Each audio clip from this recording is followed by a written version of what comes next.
1 মিনিটে গাড়ি চালা শিখুন। এই যে দেখুন, ভিডিওটি ফলো করুন। এই যে দেখুন, ডান দিকে লিভারটা ওপর দিকে উঠলে হোমটা ওপর দিকে উঠছে। আবার যদি নিচ দিকে করেন, এই যে দেখেন হোমটা নিচ দিকে নামছে। ঠিক আছে, এটা হচ্ছে ডান হাতের কাজ। এই যে দেখেন, বাম দিকে করছেন, বাকেটটা বন্ধ হচ্ছে।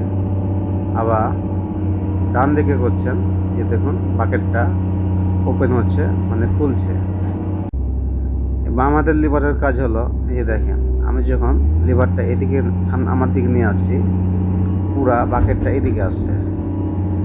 আবার ওদিকে করলে দেখেন সামনের দিকে বাকেটটা কিন্তু সামনের দিকে যাচ্ছে। আবার আপনি যদি বাম দিকে করেন লিভারটা, যে দেখেন গাড়িটা বাম দিকে ঘুরছে। আপনি যদি ডান দিকে করেন, এই যে দেখেন গাড়িটা ডান দিকে ঘুরছে। বুঝছেন? এই যে লিভারটা দেখুন, এটা আপনি যদি সামনে দিকে করেন গাড়িটা সামনের দিকে যাবে, আর আপনি যদি পিছন দিকে করেন গাড়িটা পিছন দিকে আসবে।